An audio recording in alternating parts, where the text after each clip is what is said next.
GK দিশা YouTube চ্যানেলের পক্ষ থেকে সকলকে স্বাগত জানাই।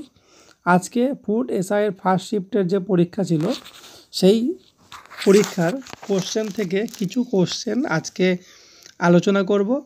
যেহেতু এই পরীক্ষার কোশ্চেন দেওয়া হয়নি স্টুডেন্টদের হাতে, সেই জন্য যারা পরীক্ষা দিতে গেছিলো তাদের মেমোরি থেকে যে কোশ্চেনগুলো আমরা কালেক্ট করতে পেরেছি, তারা পরীক্ষা দিয়ে এসে যে স্টুডেন্টরা যেসব উত্তর বা প্রশ্নগুলো আমাদেরকে জানিয়েছে সেইখান থেকে কিছু কোশ্চেন আমরা আজকে দিয়ে দেব। যারা পরবর্তীতে পরীক্ষা দিতে যাবে তারা একটা ধারণা পাবে কেমন ধরনের কোশ্চেন এসেছিল।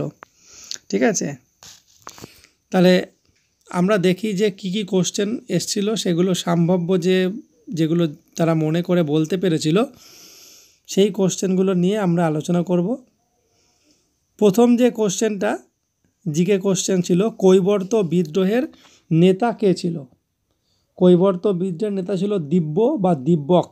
ঠিক আছে, পরের 2 নম্বর কোশ্চেন ছিল, শশাঙ্ক রাজা ছিলেন কোথাকার? গৌড়ের। ঠিক আছে, গৌড়ের রাজা ছিলেন শশাঙ্ক। 3 নম্বর, আলমগীর নামে পরিচিত ছিলেন ঔরঙ্গজেব। ঠিক আছে। 4 নম্বর কোশ্চেন ছিল, গাছেরা খাদ্য উৎপাদন করে সালোক সংশ্লেষ প্রক্রিয়ায়। সাধারণত যারা পরীক্ষা দিতে গেছিলো তাদের কাছ থেকে পাওয়া যে খবর, যে কোশ্চেন খুবই ভালো হয়েছিল এবং তারা উত্তর খুব ভালোভাবে দিতে পেরেছে। জিকেগুলো খুব একটা কঠিন আসেনি, সাধারণত সহজের মধ্যে এসেছিল। গাছেরা খাদ্য উৎপাদন করে সালোক সংশ্লেষ প্রক্রিয়ায়। পরেরটা, ভারতের জাতীয় কংগ্রেসের প্রতিষ্ঠা কত? 1885 সালে। বিশ্ব উষ্ণায়নের জন্য দায়ী কার্বন ডাই অক্সাইড। 7 নম্বর কোশ্চেন, প্রথম যে লোকসভার প্রথম যে অধ্যক্ষ ছিলেন তার নাম হলো জিভি মাভলঙ্কর। সাধারণত জিকের ক্ষেত্রে যে প্রথম লেভেলের কোশ্চেন থাকে সেগুলো এখানে তুলে ধরা হয়েছে। সংবিধান গৃহীত হয় 1949 সালে 26 নভেম্বর। পরের কোশ্চেন, রাজ্যসভার অধ্যক্ষ কে হন? সেটা উপরাষ্ট্রপতি যে হন তিনি রাজ্যসভার অধ্যক্ষ হন। পরের কোশ্চেন, স্বরাজ আমার জন্মগত অধিকার, এটা কে বলেছে? এটা হচ্ছে বাল গঙ্গাধর তিলক বলেছিল। পরেরটা, সাধারণ লবণের যে রাসায়নিক নাম সেটা সোডিয়াম ক্লোরাইড। 12 নম্বর কোশ্চেন, আইহোল প্রশস্তি থেকে জানা যায় হচ্ছে দ্বিতীয় পুলকেশীর সম্পর্কে, এবং আরেকটা হচ্ছে আইহোল প্রশস্তির লেখেন হচ্ছে রবিকীর্তি। 13 নম্বর কোশ্চেন হচ্ছে, প্রথম মহিলা দিল্লির শাসক ছিলেন রাজিয়া সুলতানা। প্রথম মহিলা দিল্লির শাসক ছিলেন রাজিয়া সুলতানা। 14 নম্বর কোশ্চেন, আনন্দমঠ যে উপন্যাসটি ছিল সেটার লেখক হলো বঙ্কিমচন্দ্র চট্টোপাধ্যায়। 15 নম্বর কোশ্চেন, ফাহিয়ান ছিলেন দ্বিতীয় চন্দ্রগুপ্তের সময় এসেছিলেন ফাহিয়ান। ঠিক আছে। মহাবলীপুরমের যে রথ মন্দির ছিল সেটা হলো এই পল্লব বংশের সময় তৈরি করা হয়েছিল। 17 নম্বর হলো, সুপ্রিম কোর্টের প্রধান বিচারপতিকে নিয়োগ করেন হলো রাষ্ট্রপতি। ঠিক আছে।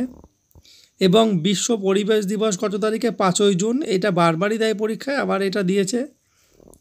মানবদের অস্থির সংখ্যা কত? 206 জনা। 20 নম্বর, পঞ্চায়েতি রাজ ব্যবস্থা কত সালে গড়ে ওঠে? মানে কততম সংবিধান সংশোধনীর মাধ্যমে তৈরি করা হয়? 73তম সংবিধান সংশোধনীর মাধ্যমে। 21 নম্বর হচ্ছে, আকবরনামা কার লেখা? আবুল ফজলের লেখা। 22 নম্বর, জাতীয় চিকিৎসক দিবস কত তারিখে পালন করা হয়? 1 জুলাই, ডক্টর বিধানচন্দ্র রায়ের জন্মদিন উপলক্ষে। মিনামাটা রোগ কোন দূষণের ফলে হয়? পারদ দূষণের ফলে মিনামাটা রোগ হয়। ভারতের প্রথম উপরাষ্ট্রপতি সর্বপল্লী রাধাকৃষ্ণন। সংবিধানের জনক কাকে বলা হয়? Doctor B.R.. আম্বেদকরকে সংবিধানের জনক বলা হয়। পানিপথের প্রথম যুদ্ধ কত সালে হয়েছিল? 1526 সালে হয়েছিল পানিপথের প্রথম যুদ্ধ। 27 নম্বর কোশ্চেন, পোলিও রোগ এটা কি ঘটিত রোগ? এটা হচ্ছে ভাইরাস ঘটিত রোগ। ঠিক আছে।